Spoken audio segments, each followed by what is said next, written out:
Nagsimula ang pelikula sa isang flashback, kung saan inaalagaan ng batang si Madeline Swan ang kanyang may sakit na ina habang papalapit sa kanilang tahanan ang isang lalaking nakamaskara. Nakita ni Madeline ang lalaki sa bintana at mabilis na tumakbo upang magtago. Pumasok ang lalaki sa bahay at nagpakilala bilang si Safin, at sinabing narito siya para sa kanyang asawa dahil pinatay nito ang kanyang pamilya. Nang hindi sumagot ang ina ni Madeline, tinapos ni Safin ang kanyang paghihirap. Matagumpay na nakapagtago si Madeline sa ilalim ng kama, ngunit walang tigil siyang hinahanap ng lalaki. Nagawang mabaril ni Madeline si Safin at bumagsak ito sa sahig. Pagkatapos tingnan ng kanyang ina na wala ng buhay, hinila ni Madeline ang katawan ni Safin upang ilabas, ngunit bigla itong nagkamalay. Tumakbo si Madeline sa nagyayelong lawa hanggang sa mahulog siya. Hindi kaya ni Safin na patayin o hayaan ang bata na mamatay, kaya binaril niya ang yelo at niligtas si Madeline. Bumalik sa kasalukuyan, kung saan si Madeline na nasa hustong gulang na, ay nasa isang isla sa Italy kasama ang kasintahang si James Bond. Bagamat pareho silang masaya na magkasama, alam ni Madeline na iniisip pa rin ni James ang tungkol sa kanyang dating kasintahan na si Vesper Lynn, ngunit ito ay patay na at nakalibing sa malapit sa lugar. Hinikayat siya ni Madeline na palayain na ang nakaraan, tulad ng ginawa niya kay Safin na isinulat ang pangalan sa papel at sinunog. Kinaumagahan, sinunod ito ni James at pumunta sa puntod ni Vesper upang sa wakas ay patawarin siya. Mayroon din siyang papel na kanyang sinunog na may nakasulat na, "Patawarin mo ako." Bago umalis, nakita ni James ang isang calling card na Spectre sa malapit, at saka biglang sumabog ang puntod. Nang magkamalay, mabilis na tumayo at umalis si James, ngunit hindi nagtagal ay hinabol siya ng mga mersenaryo na pinangungunahan ng isang lalaking may cybernetic na mata na nagngangalang Primo. Kalaunan ay nakasagupan ni James si Primo, kung saan sinabi nito sa kanya na ipinapakamusta siya ng kanyang among si Blofeld, at isiniwalat rin na isang anak ng Spectre agent si Madeline. Pagkatapos pabagsakin si Primo, ginamit ni James ang motor nito upang bumalik sa hotel.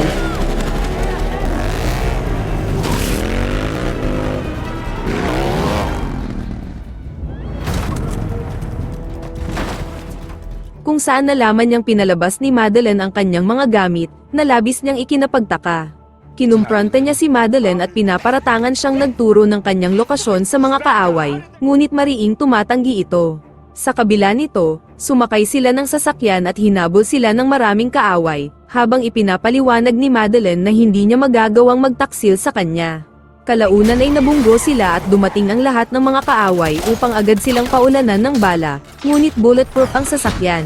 Nanatiling kalmado si James at hindi gumagawa ng anumang kilos, habang si Madeline ay nagmamakaawa sa kanya na paniwalaan siya.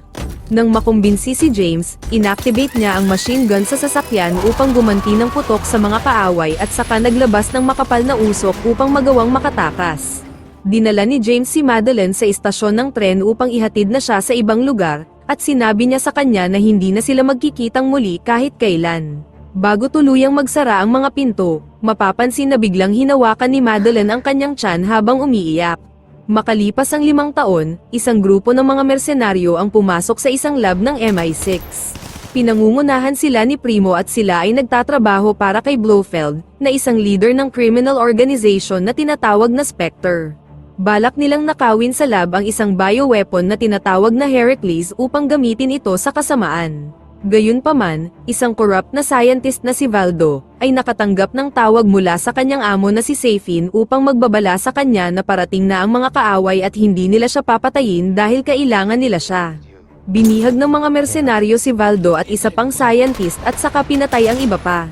Nandoon sila upang makuha ang Heracles, isang nakamamatay na bioweapon na maaaring gamitin bilang lason sa pamamagitan ng pisikal na kontak.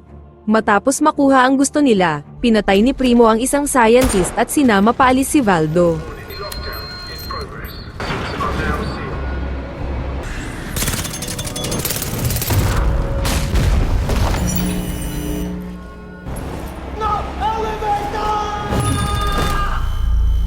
Magnets.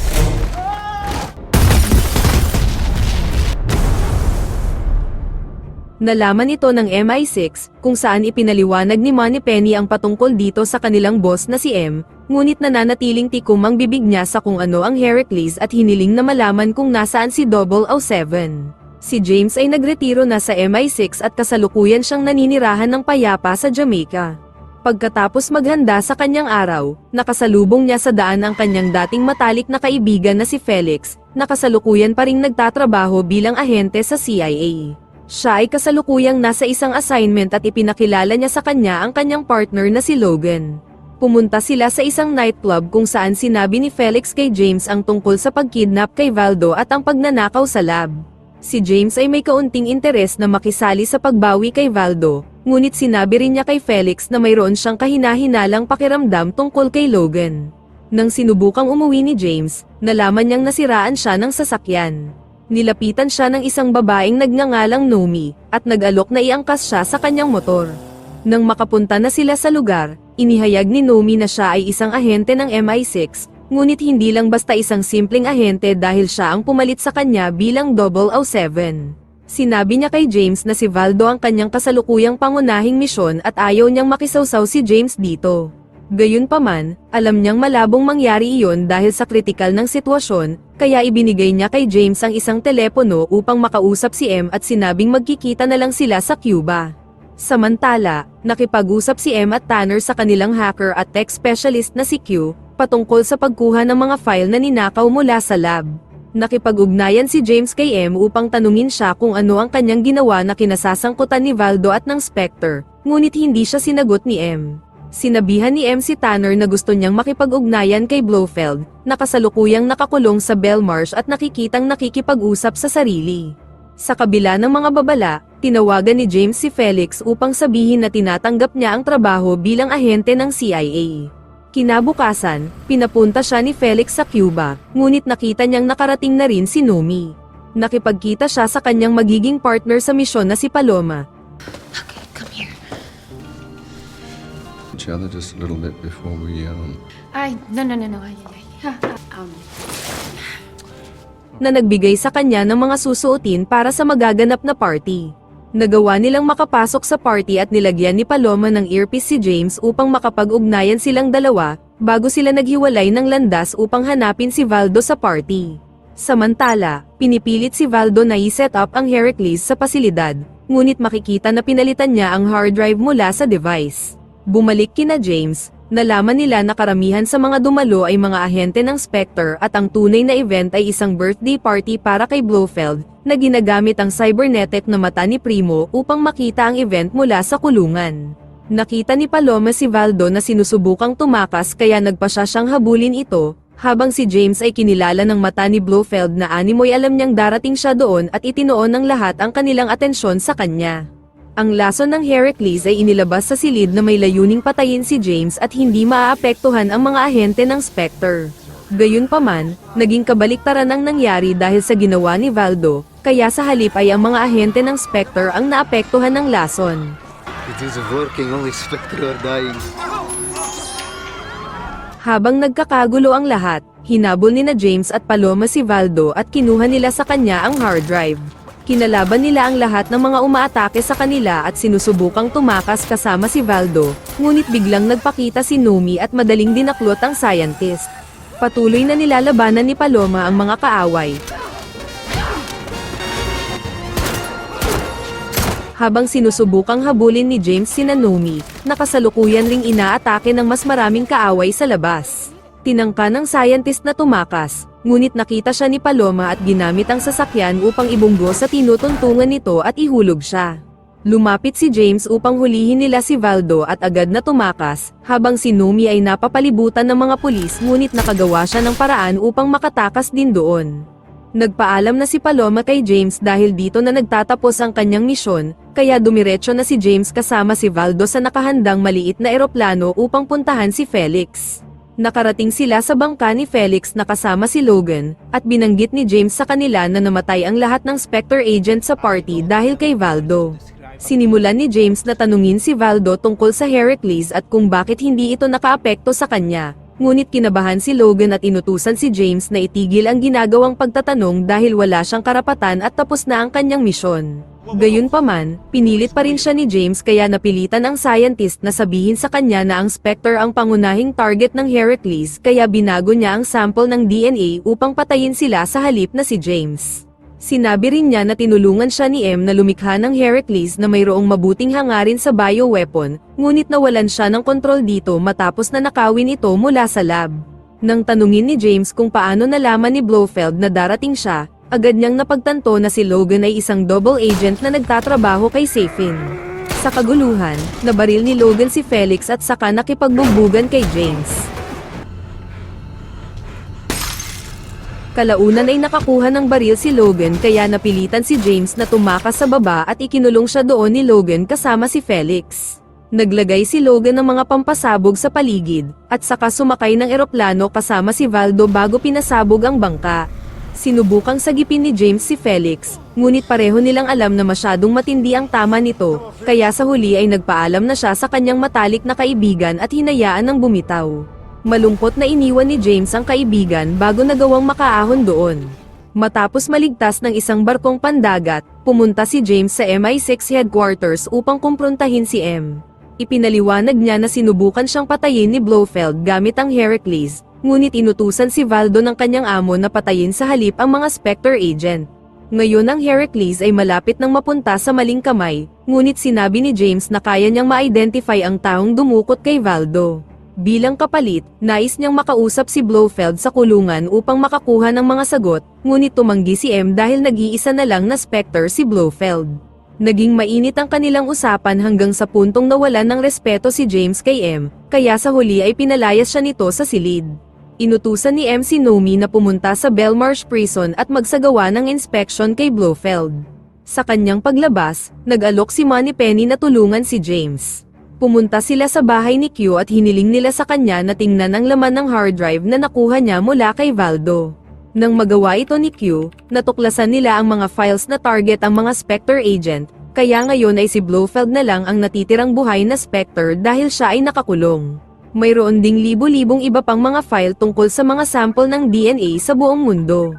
Sinabi ni James kay Q na dalhin siya sa Belmarsh Prison upang makipagkita kay Blofeld, ngunit sinabi nila sa kanya na isang tao lang ang may access sa kanya, at lumalabas na ito pala ay si Madeleine na kasalukuyang isang psychiatrist.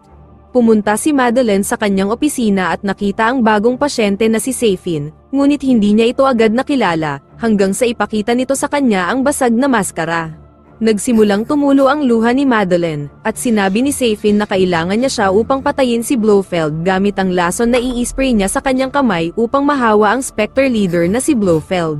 Nagbabala si Safin na kailangan niyang gawin iyon o kung hindi ay papatayin niya ang kanyang mga mahal sa buhay.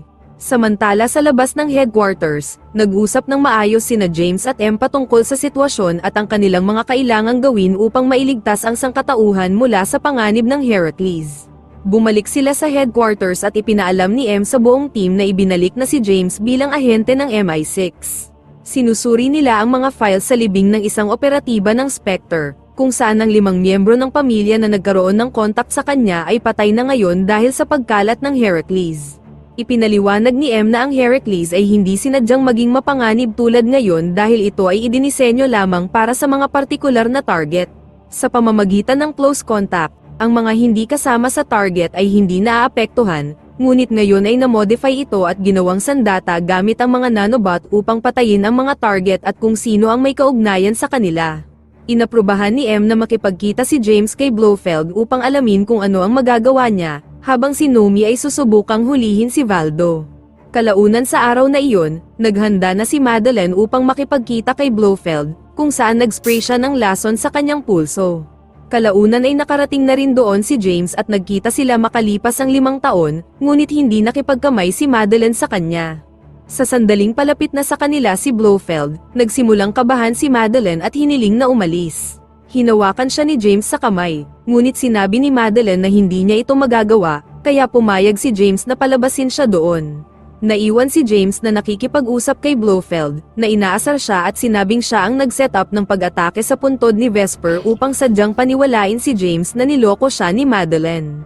Samantala, sinuri ni Q ang cybernetic na mata ni Blofeld na nakakonekta kay Primo, kaya sa huli ay nalaman niya ang kinaroroonan ni Logan at ibinigay niya ang impormasyon kay Nomi upang sundan ito. Sinubukang itanong ng maayos ni James kay Blofeld kung sino ang mga taong nagnakaw ng Heracles, ngunit sinabi nito na ang lahat ng sagot ay makukuha niya mula kay Madeleine. Hindi siya pinaniniwalaan ni James at sa huli ay sinakal niya ito dahil sa pagkainis. Pinigilan siya ni Tanner at sinimulang pagsabihan sa kanyang ginawa, ngunit sa sandaling iyon ay nakita nilang namatay si Blofeld matapos na mahawa ng lason mula sa kamay ni James. Nalaman ni James na nahawaan siya ng Heracles matapos niyang hawakan si Madeline at hindi na ito mawawala sa kanyang katawan habang buhay. Binanggit ni Moneypenny na hindi nila mahagilap si Madeline sa kanyang apartment, ngunit alam ni James kung saan siya matatagpuan. Pumunta si James sa Norway at pinuntahan ang bahay ni Madeline noong siya ay bata pa. Nakita niya si Madeline at humingi ng tawad sa kanya at inamin na mahal niya pa rin siya. Sinabi niya na nagsisisi siya na hinayaan niya siyang sumakay ng mag-isa sa tren noon. Lumapit si James at pinatawad siya ni Madeline, ngunit biglang nagpakita ang isang batang babae. Ipinakilala ni Madeline ang kanyang anak na si Mathilde, ngunit sinabihan niya si James na hindi niya ito anak. Pagkatapos patulugin si Mathilde, ipinaalam ni Madeline kay James kung sino si Safin.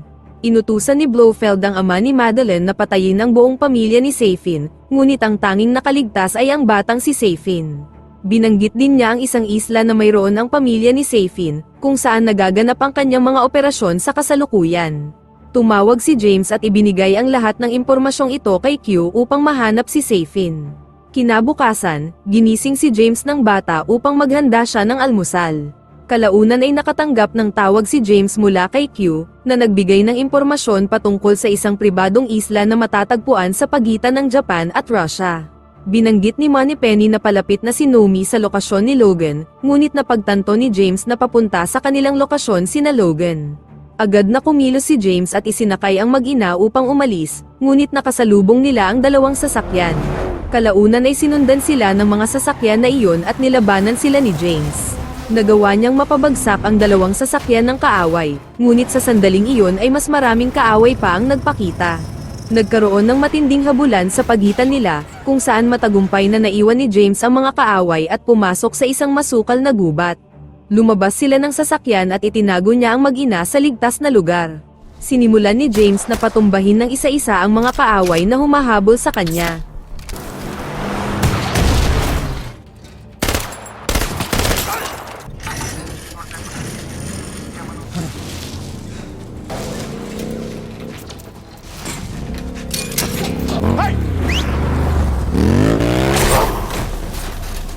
Nakita niya si Logan at sinubukan siya nitong atakihin, ngunit madaling napabagsak ni James ang kanilang sasakyan.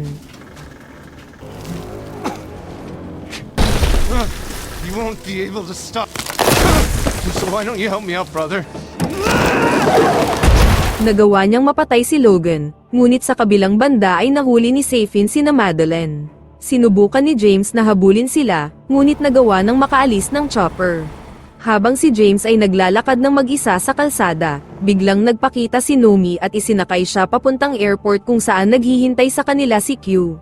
Ipinaliwanag ni M sa kanila ang kanilang misyon na may 3 bahagi, kumpirmahin na naroon ang Heracles, patayin si Safin at Valdo, at iligtas si Madeline at kanyang anak. Pagkatapos ay inihanda ni Q ang lahat ng mga high-tech na kagamitan na gagamitin nila para sa misyon. Samantala, dinala ni Safin ang mag-ina sa kanyang hardin, kung saan binubuo ang iba pang mga nakakalason na halaman, kabilang na ang mga nanobot na inaani para sa pagkakalat ng lason ng Heracles. Inutos ni Safin na ikulong sa silid si Madeline upang ihiwalay siya sa kanyang anak. Gumamit ng high-tech na aircraft sina James at Nomi upang pumunta sa isla, at dumaan sila sa tubig upang tuluyang makapasok. Ginamit ni James ang kanyang high-tech na relo upang sirain ang mga CCTV footage, at saka sila pumasok sa loob ng gusali upang patayin ng isa-isa ang mga bantay. Pumasok sila sa lab at binihag si Valdo at planong pasabugin ang lugar, kahit na wala silang sapat na pampasabog upang magawa ito. Kinausap ni Safin si James sa pamamagitan ng speaker at sinabi sa kanya na gusto niyang magkaroon sila ng masinsinang pag-uusap upang magkaroon sila ng pagkakasunduan. Nagpasya si James na hanapin si Safin at sinabihan niya si Nomi na dalhin si Valdo at pasabugin ang lab kung kinakailangan. Samantala, nagawa ni Madeline na makatakas mula kay Primo sa pamamagitan ng pagbuhos ng mainit na kape sa kanyang mukha. Natagpuan ni James si Safin na bihag si Mathilde at nagbanta na papatayin ito sa kanyang mismong harapan. Agad na pinigilan ito ni James at lumuhod siya sa harap niya, nakikiusap na huwag idamay ang bata.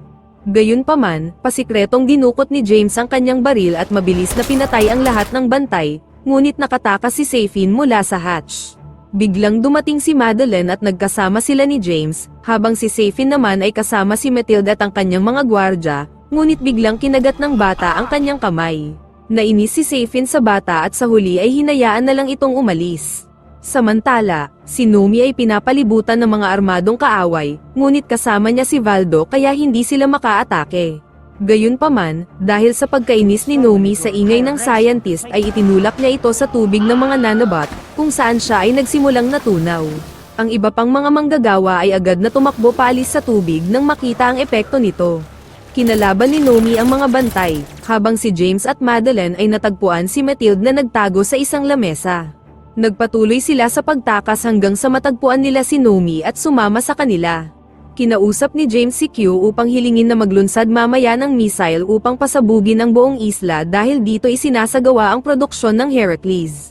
Isinakay ni James ang mga kasama sa isang maliit na bangka upang ialis sila sa lugar na ito. Nagpaalam siya kay Madeline at nangakong babalik siya kaagad dahil kailangan niyang tapusin ito. Nagpatuloy ng mag-isa si James, kung saan nalalagas niya ang karamihan sa mga gwardya, habang hinihiling sa mga kasama na magpalunsad na ng missile attack sa isla dahil iyon na lang ang paraan upang mapigilan ito. Kailangan ni James na pumunta sa control room upang buksan ang pinto ng Heracles upang pumasok ang missile at hindi ito bumalik, kaya nagpatuloy si James sa paglusong at paglaban sa mga kaaway.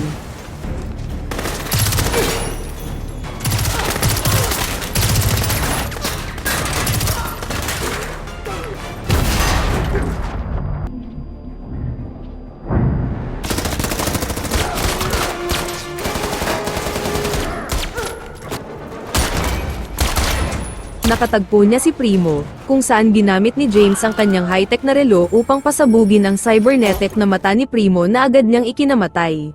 Pumasok si James sa control room upang buksan ang pinto, kaya agad na inutos ni M sa kapitan ng barko na malapit sa isla na maglunsad ng kanilang mga missile.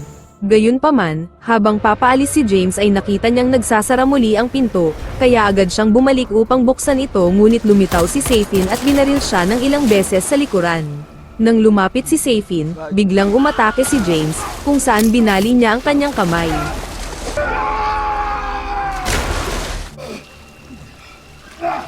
Ibinunyag ni Safin na binasag niya kanina sa mukha ni James ang hawak niyang lason habang nag-aaway, kaya ngayon ay pareho na silang infected ng lason at kung sino mang hawakan nila ay mahahawa at mamamatay. Sa kabila nito, pinatay ni James si Safin at nagpatuloy sa pagpunta sa control room. Nagawa niyang buksan ulit ang pinto at sinabi kay Q na hindi na siya makakaligtas, kaya hiniling niyang makausap si Madeline sa huling pagkakataon. Nakausap niya siya at sinabing hindi na siya makakaalis sa isla dahil nahawa na siya ng lason na maaaring magpahamak sa kanila. Dahil alam na wala nang magagawa, ibinigay na nila ang kanilang mensahe sa isa't isa at inamin rin sa wakas ni Madeline na anak ni James si Matilde. Sa oras na dumating ang mga missile, pinasabog nito ang buong isla kasama si James.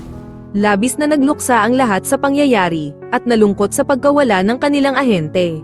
Sa huling eksena, bumalik sa headquarters ng MI6 ang buong team at nagtipon-tipon para sa pag-alala kay James, na kanilang pinakamahusay na ahente. Sa kabilang banda, sinama ni Madeline si Matilde sa Italy upang doon ipagpatuloy ang kanilang buhay. Sinabi niya kay Matilde ang kwento tungkol sa kanyang ama, isang lalaking nagngangalang James Bond, at dito na nagtatapos ang pelikula. Maraming salamat sa panonood, sana ay nagustuhan mo ang pelikulang ito. Huwag kalimutan mag-like at subscribe, pati na rin ang notification bell para updated ka sa mga bagong Tagalog movie recap.